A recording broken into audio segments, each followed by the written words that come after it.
right.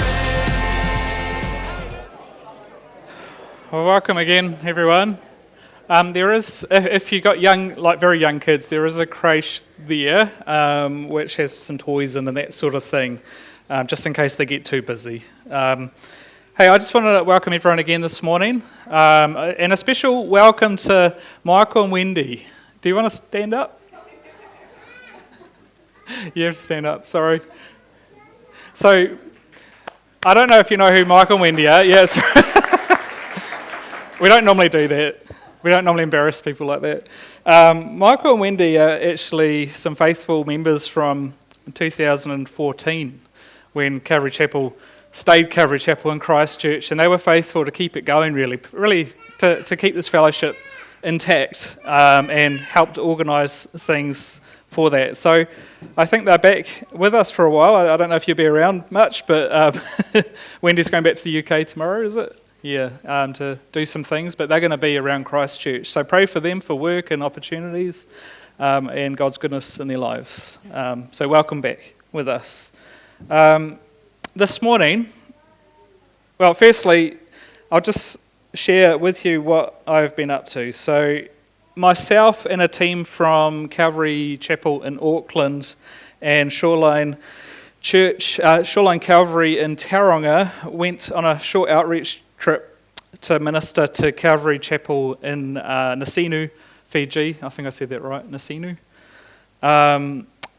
Thank you for praying for us. You know, I've been talking about it for a while, and thank you for those who contributed some money to help with outreach. That was very much appreciated. We needed it in the end. There's a lot of things that cost more than they should have. That's just the way it works there. But, you know, I think we all grew so much in our faith and feel like we were able to help and contribute. Like, part of my fear was that we'd go and would be very unuseful and just really a burden to the people there. But I think we actually were able to contribute in a good way. I left last Wednesday and I was supposed to be home Thursday, and then I was going to prepare in Corinthians and have a message for today. But it didn't work out to happen like that. It ended up that I got back late last night. And so I quickly threw together kind of an overview of our experience. I think the Lord wanted it this morning, just for me to share about what we experienced and some lessons to take away. I'm sure many of you are keen to know what went on there. So that's what I'm going to do this morning. I actually struggled the whole time thinking of what the Lord was telling me. I was there, I was absorbing so much from the church there, the people, the whole of Fiji really. And I was trying to hear from the Lord what He had for me, perhaps a message from the scriptures, something He was putting on my heart, and I really struggled.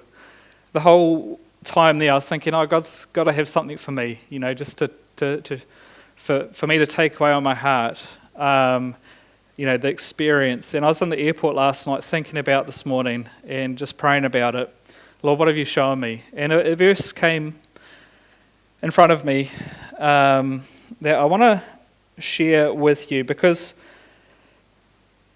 as I experienced life with the Fijian church, I really felt a community of people that were doing life together. Quite literally, many of them were living in the same house. That's just the way it's been set up there. The necessity is for some of the people in the community to live in the house. And so they really do life together as a whole church. There really was, I noticed, a joy in serving, as the whole church just wanted to help and be a part of serving. We didn't find out until the last day or night we were there that the church were behind the scenes cooking us meals and that sort of thing. They were just so joyful in their service, and also a passion in praising. That's another thing I experienced, and I was very grateful to be there.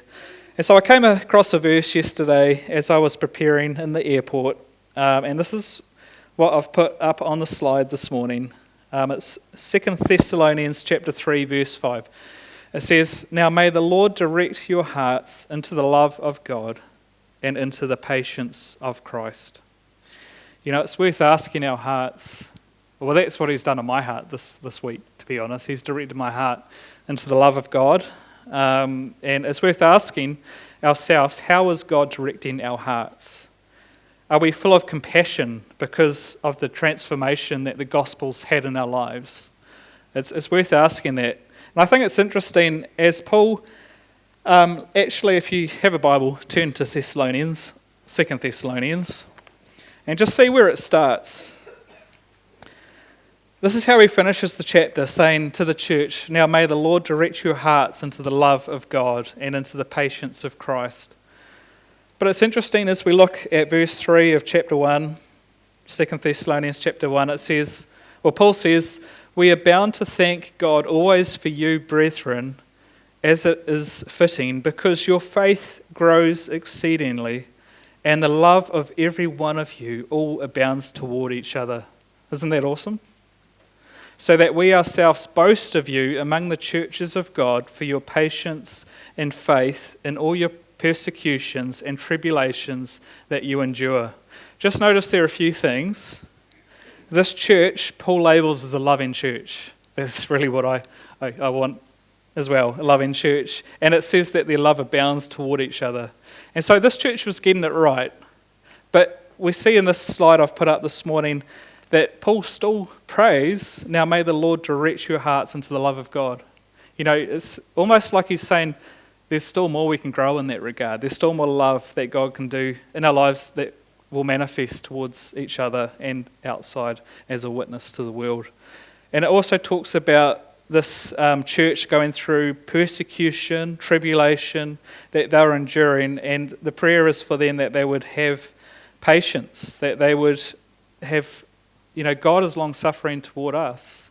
He's doing a work of grace in our lives, and we just need to have patience in the work he's doing and patience through the tribulations that we will experience, and just to see things as a growing experience in our lives, all the things that come upon us. So that's kind of the thought that God planted on my mind yesterday as I experienced the church in Fiji. And as we enter a new season here in New Zealand, spring, it's the first day of spring this morning, and I wore a short shirt just so I could feel like it was spring. It actually feels as warm as Fiji, which is quite nice. Or Suva anyway, not the northern parts. It was a bit warmer there. In fact, I got some Islander shirts, I don't know what you call them, island shirts, from Posty Plus in Rangiora to take over because I thought everyone wore them there, but no one wore them. It was all like just normal t-shirts. So actually this didn't even get used, so I thought I'd wear it this morning, pretend like I'm Fijian maybe, I don't know. As we enter this new season, we always have a new image just that's up on the slides that circulate for the month, the season we're in, and this is the one for this month, entering into spring. And so I feel like that's one that I just want to keep in my mind. As a church, maybe that God would direct our hearts into the love of God, whatever that means. Pray about it, how it might affect you. This verse just makes me think of the beauty of the gospel that we have, the wonderful news we have as believers, and how refreshing it was for me just to see the simplicity of the gospel at work in Fiji and the lives of the believers in Fiji. Lest we forget the glorious news of the gospel and the transformation qualities it brings to our communities, our cultures. I actually purchased something to demonstrate the transformation qualities of the gospel. And if you have kids, you might want to just protect their ears if you think they're quite sensitive. Because this is the souvenir I got from Fiji. I saw it, found out what it was. Don't know if you've ever seen one of these before. You can come look at it afterwards. Some people think it's for knitting. That's one answer I got. Maybe spearing fish. It's not for that either. It's actually got quite a gruesome aspect to what this represents. It's actually from the history of Fiji. There was cannibalism before the gospel came to Fiji, and this was used to eat some of the softer parts of bodies. And so I thought I'd bring it. I'm going to keep it on my shelf next to my books just to remind me of the transformation qualities of the gospel. Because really, the nation has been changed. From those days, you might think we should respect culture and all that, and I do want to respect culture, but there are some things that need to change, and the gospel brings the change. Christianity is not a white man's religion. It's for all people of the whole earth. And so that's going to remind me of that. Just thought I'd bring that to your attention as we go in this morning. we just see how this nation's been changed and the gospel's impact has been amazing. It's a very friendly place. I'm not sure if you've been to Fiji. You'll probably notice that there's churches everywhere. In fact, every sign on cars, almost like everyone has a bumper sticker, says praise the Lord, Jesus is Lord, that sort of thing. People often say Bula, even when they, just on the side of the road, Bula. Vinaka, thank you, Naka for short. Very common, and just random people all over the place. It's wonderful. But let me start the process here of the story. Pastor Charles and Tina in Calvary Chapel, Nasinu, they live and minister from their home church building. They've actually taken in a lot of people under their wings in their house. Their house is their church. They've added extensions over time to add Sunday school rooms, that sort of thing, to it. But they're really caring for a lot of people and take them in. The whole community around them is very friendly, and everyone knows everyone. Even people that don't come to church is very friendly all over the neighbourhood. Right from the outset, we were welcomed into the house and embraced by the people. And so just a picture of the church here. This is their main meeting area, and most of the people sit on the floor. And I didn't hear any complaining about it, so maybe we should start doing the same. I'm not sure. Save some setup time, maybe. There's the outside view of the church from behind. It's very rugged, I'll just say that. They, again, keep making additions to accommodate more people and more ministries. They've added additions over time. I took a sneak peek into one of the bedrooms there, and you might see that it is quite rough. There's quite a few people living in that room and on the floor. Our room, downstairs underneath, is the Sunday school room, and that's where we slept, on the floor, and it was actually very cosy. I actually enjoyed it. My back didn't enjoy it so much, but yeah, we were overnight bombarded with mosquitoes and party music all night long. There just seems to be this beat keeps going all night long. Actually, nighttime is full of activity. There's like dogs barking and pigs right next to us snorting away. Coconuts falling on roofs. They're loud.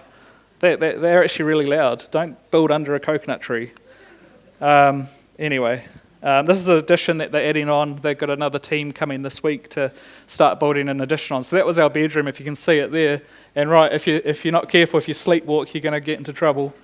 There we go. But the first night we were there, we were greeted with the young adults group who meet in the house, and the worship was awesome. They come together. They're not all from Calvary Chapel, some other ministries, and the guy that runs it actually is from Word of Life Ministries, I think it is. So he runs it, and I'll just play a video of them worshipping. So I'm not sure if you can do the sound, Andrew, if it's loud enough. Hopefully, I'll put it on.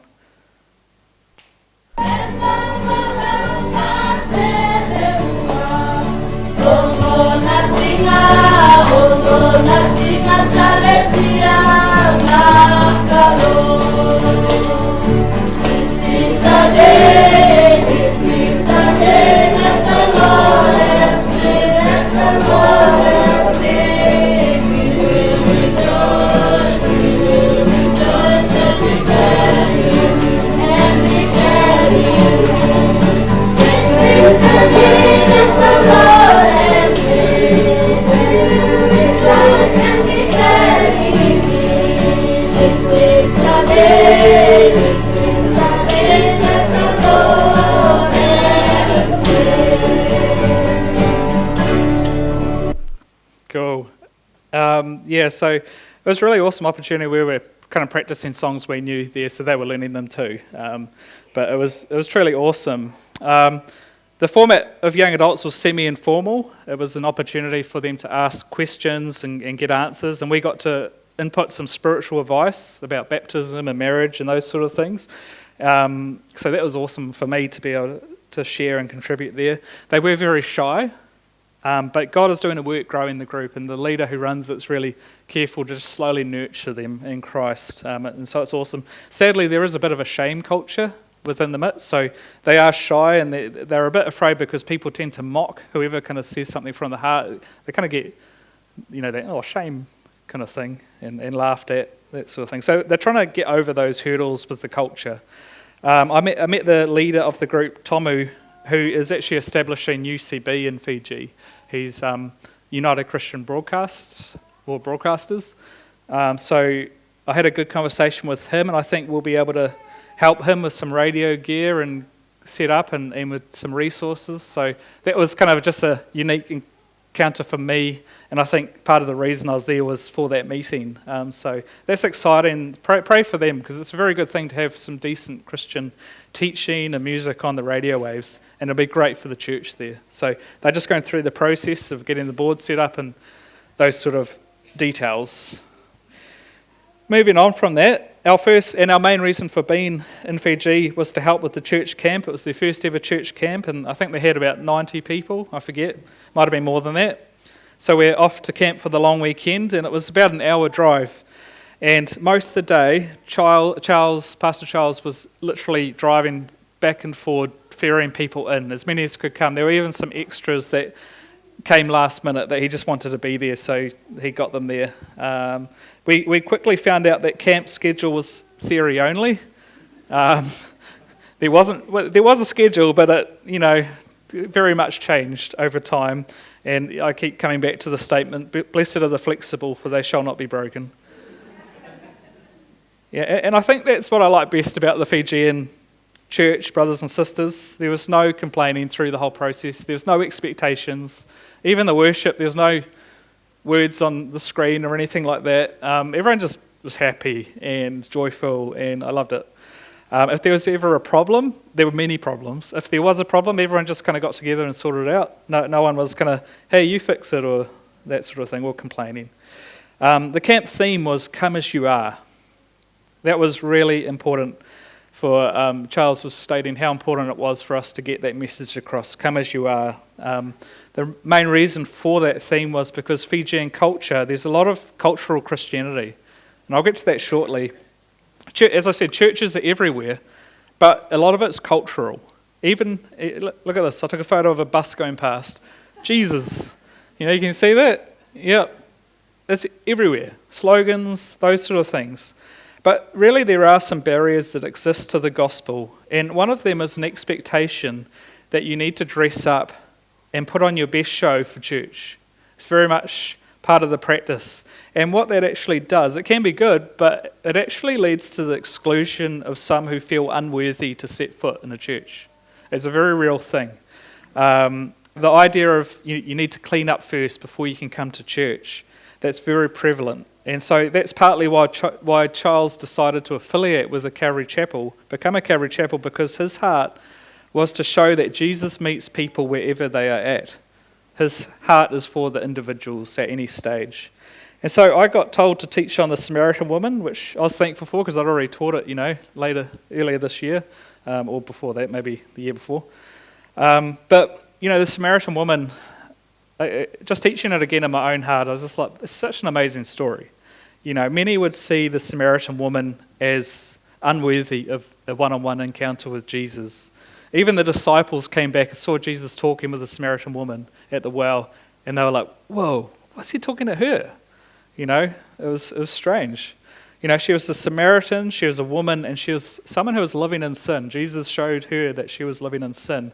Pretty much 3 strikes on most people's books. But Jesus was intentional and offered her the water of life freely. And so we see that Jesus ministered to individuals, no matter their background, their social status, their moral conditions. And we even look at the chapter before that, John chapter 3, and we see Nicodemus. He was up here, spiritual, religious leader in Israel, highly respected. And Jesus had a one-on-one encounter with him as well. So we see all walks of life, Jesus had those encounters. And just with that, I just want to read to you Romans 10, verse 12 to 15. I just want to add some scripture in this morning so that we kind of stay on track. It says there, "For there is no distinction between Jew and Greek, for the same Lord over all is rich to all who call upon him. For whoever calls on the name of the Lord shall be saved. How then shall they call on him in whom they have not believed? And how shall they believe in him of whom they have not heard? And how shall they hear without a preacher? And how shall they preach unless they are sent? As it is written, how beautiful are the feet of those who preach the gospel of peace, who bring glad tidings of good things. That's, I think, what I'm excited about most about just my experience there, is just seeing how Pastor Charles and the church really look for those connections for anyone. There's no distinction for anyone. Everyone's welcome, and whoever will call upon him. And so I was encouraged by that. And the whole mission is to train up and grow up, people to preach the gospel. And once Charles has finished planting that church and getting leaders established, he's going to go to the next one. So it's very exciting to be part of that. The kids and youth ministry was real important. There were quite a few kids there. Oops, that's not the one. Hang on. There we go. That's some of our crew doing the kids, and there's a different section for the youth, but I didn't get a photo of that. A lot of the kids came from the community and their parents went there, the non-believer families, and so they were invited and they came. For them, it's such a special time to get away. It was school holidays there. To get away on a camp was very special, and so they got to come and hear of Jesus. That was awesome. I think that's kind of what we were more geared towards rather than the main teaching. In fact, there weren't many people in the main session. This is me teaching on the Samaritan woman, and there were more people at the back, but it was actually more out in the kids' ministry, and I was grateful for that. It was wonderful. A part of being there was really just integrating with everyone, just being part, not being bunched together as a group, but really spreading out and having one-on-one encounters, so to speak. We played lots of touch rugby and volleyball, very popular. I quickly discovered that there is a variation of Fijian touch rugby which kind of bends the rules. So I was put off by that, but that's all right. Anyway, moving on. On Sunday morning, we woke up early and did some baptisms. There was about 4 people that got baptised. That was really special to be part of. And then we had communion for church afterwards. We started church with the communion. We all drank out of the same cup, literally. I don't know what it was. It was something quite strong. We broke bread together. And what impacted me the most was just the people singing hymns. There wasn't a worship leader. Someone just started in a key. They started just going, la, and then everyone else just started singing. And I've actually got, I've got a video here of that, so we'll listen to that.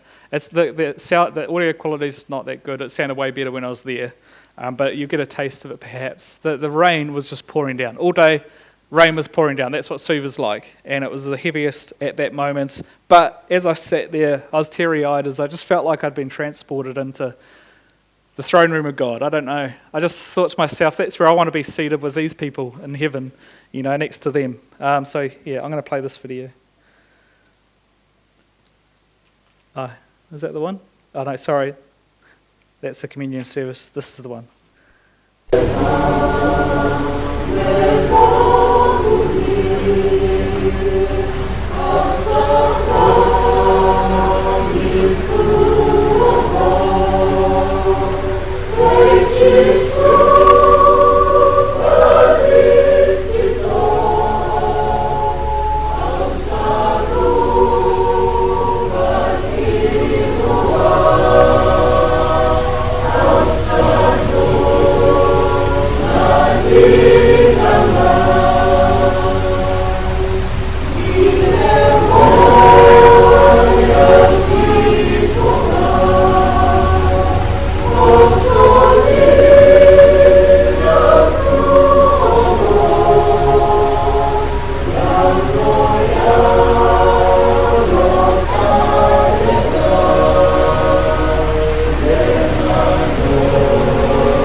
So that was beautiful. To close the camp, the church organised a lovo, or a hangi, that we might be used to here. They cooked up a huge feast. That's a picture of Melt, Talani's dad, help him set up the lovo. I think that's how you say it. Sorry, I didn't actually get the pronunciation from anyone. I just can see the spelling of it. That's me preparing some of the coconut, getting the coconut out, getting the juices out. And really they did cook up a huge feast. It was hugely impractical because it was the last day of camp and we needed to tidy up afterwards and there's dishes everywhere. I told them next time that they should just get paper plates and throw them away and maybe do something simpler, but they said, no, that's what you do on the last day. So, but I couldn't believe what was on the menu. They really wanted to bless us and the people, so they put on the food of chiefs, is what it's called, which is pig and turtle. So our crew, all the guys were like, yeah, all right, turtle. And the ladies were like, how could you? And it was great. I was on the side of, yeah, I approve. Although I don't know. I'm sure that it's a sustainable turtle species, that one. I think it is. That's what they said anyway. But it was interesting getting that reaction. I've got photos, but I didn't want to put it up here because the kids will probably cry. The camp was supposed to finish at 1 p.m. We stayed behind cleaning up to about 8 p.m.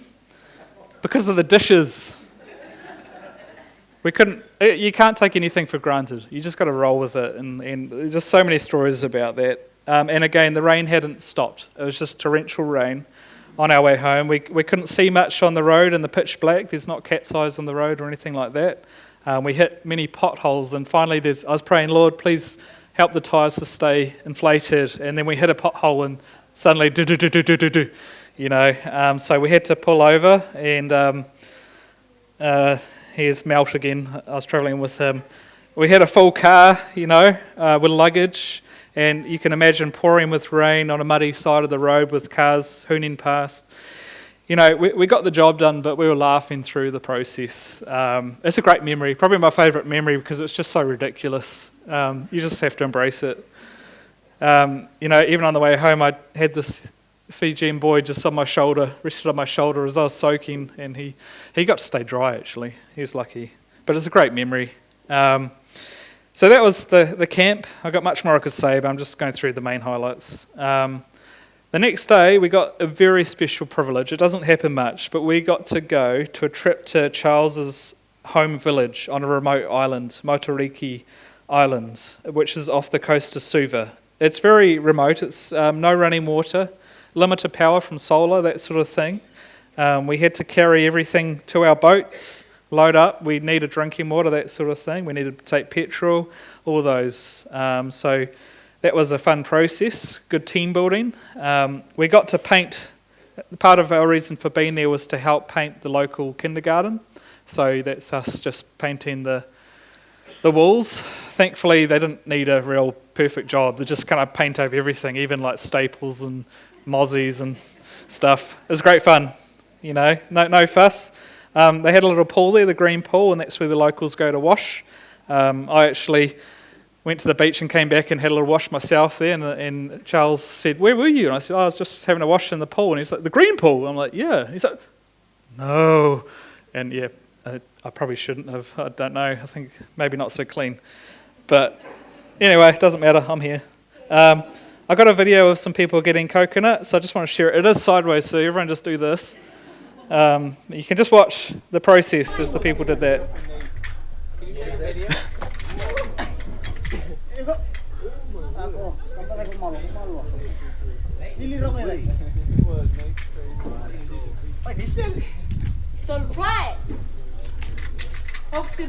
Oh, scary.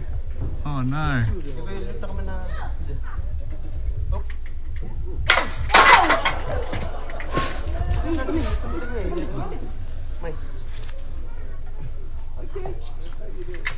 Okay, I think that's enough. The village people wanted to bless us and get us some drinking water from the coconuts, and it's really cool. It's better than buying them on the side of the road. So we were blessed. Here's a picture of the traditional Methodist church. Every village, even no matter how remote, seemed to have a church in the community, and this one's been there for forever. That's where everyone goes. This is Charles' family house, and this is where he sat and explained to us the traditions of the land and about the church and where people are at. We were also required to go through a kava ceremony so that we could be accepted onto the land. That's really important. So it's a really traditional one. It actually meant something. It was the real deal. So we did kava, so we were welcomed and we could partake of doing things on the land. Pastor Charles doesn't like kava himself, but he does it so that he can get into different villages and be accepted there. And some people aren't willing to do it, and so they can't get into those places. But he just sees that need for the gospel, so he does it. He's become all things to all people, really.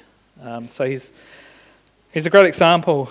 I had more to say there. It doesn't matter. On the return home, our boat broke down twice. It also broke down on the way there. Had to get another boat pick us up, but there's no communication, so if there's not another boat there, you're kind of stuffed. But, about 2 kilometres out on the way home, 1 kilometre probably, I'll be more accurate, the boat stopped, so we had to walk it in. It was a long journey. Thankfully, it's very shallow all the way because of the reef. But yeah, that's just what you got to expect there. We did actually on that final day, to enjoy paradise. So this special little island in the middle out there. Everything else is not very nice to swim in. For whatever reason, this little island is perfect, and we just had that nice time together as a trip, because the whole time we really didn't get any our time, even the right to have coffee and to go shopping, to have Wi-Fi access, 3G access. It wasn't a thing, so I could hardly communicate with home. But I actually really enjoyed that aspect of the trip, but also just having a chance to enjoy paradise on the last day was awesome. Enjoyed that. Our final night in Suva, before we were coming home, was just a beautiful time to reflect with the church and what stage they're at as a church, just conversation. And they were actually practicing some hymns as they had been invited to participate in a big Methodist church on Saturday. There's a special service, and Pastor Charles, because of the connections he's made, was invited to speak there. And the speaker, when they go to a place, they have to do the worship. So they were practicing some hymns, and I took a little sneak video outside the window as I was going to bed. Again, the audio quality is not good, but I'll just play it for you.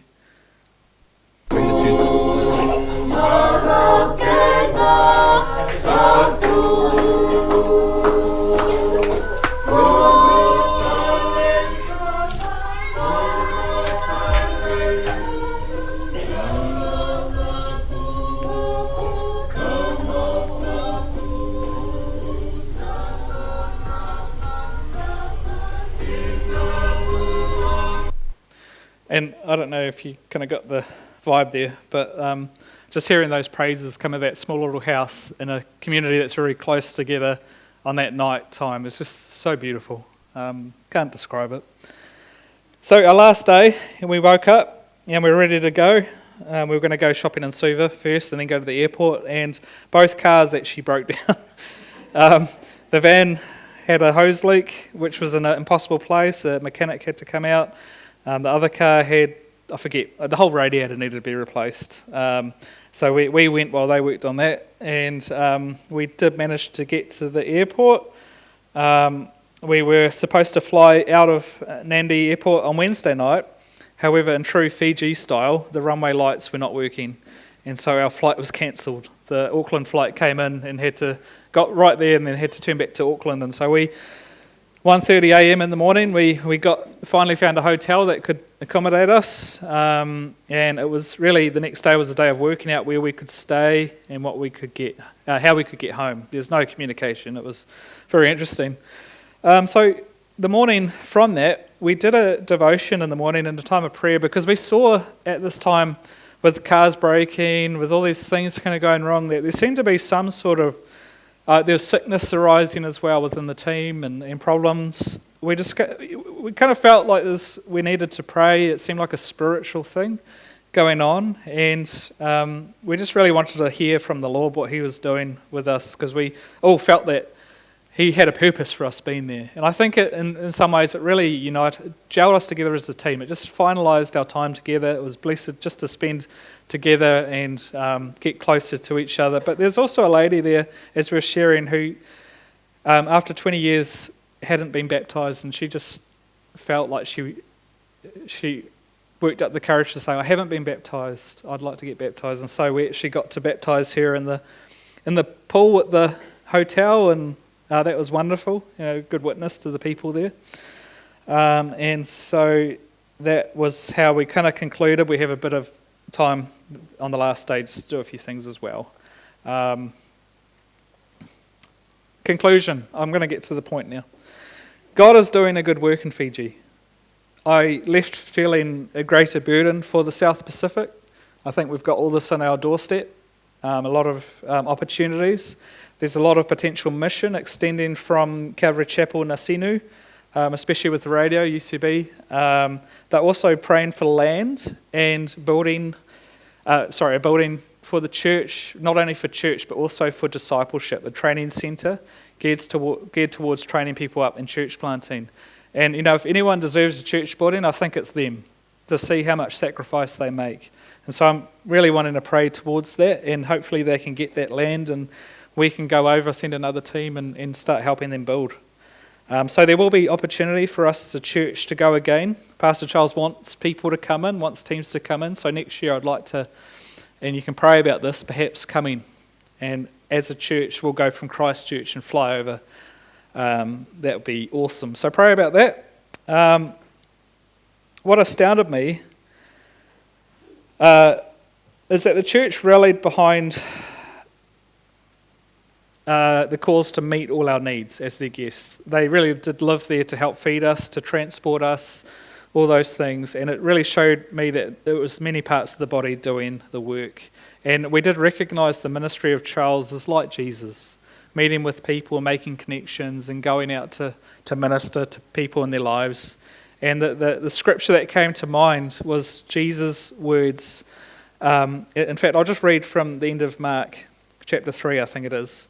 It says this: Then Jesus' brothers and his mother came, and standing outside they sent to him, calling him, and a multitude was sitting around Jesus. And they said to him, Look, your mother and your brothers are outside seeking you. But he answered them, saying, Who is my mother? Who are my brothers? And he looked around in a circle at those who sat about him and said, Here are my mother and my brothers. For whoever does the will of God is my brother and my sister and mother. It just showed to me that's the kind of life that I witnessed. It's just the church family was a family, and it was beautiful. So a question I just want to think about is, you might have this question, why plant a church in a nation that is rich in churches and Jesus slogans? Why even try plant a church there? Is it worth it? I think one of the main reasons is that many who are believers there are believers in name only. It's a cultural thing for many people. From Charles' own mouth, he said that one of the most common denomination baptizes people, and once they're saved, that's kind of it. There's no sanctification process. There's no ongoing kind of walking with the Lord. It's all just about that one time making a decision for Christ, and then you can pretty much do what you want, but come to church on Sundays and dress in your best. That's really how it's geared for a lot of people there. And so really we want to see just believers trained up, built up in the Lord in their faith, walking strongly in their faith, growing closer to Jesus. That's where the gospel can have the biggest impact, I think. And so we want to pray for this church, Calvary Chapel in Asinu. We want to pray for land and the discipleship centre. I think that's key. I think it'll facilitate much growth, not only in Calvary Chapel, just the church in general, the wider church body. We want to pray for the radio setup that's happening soon, for resources and approval from the government to do that. We want to pray as a church perhaps for an outreach team next year. If we can be part of it or support it, that's important too. So again, this new season we're in, spring, perhaps let's think about our own church here, our body, and let's be more intentional about building relationships within the body, praying for one another. As a church, we want to facilitate spiritual growth. We want to, as we've started home groups, we want to kind of grow in those relationships and those, those gatherings. We want to organise more church gatherings to be part of. We want to offer outreach opportunities, to pray for those opportunities for us. We want to be focused on prayer. And really we want to be living out 2 Thessalonians chapter 3, verse 5. I'm going to finish now on just one song that kind of impacted me as the people sang it. I'll just play it for you, and then I'm just going to ask the worship team to come back now as well.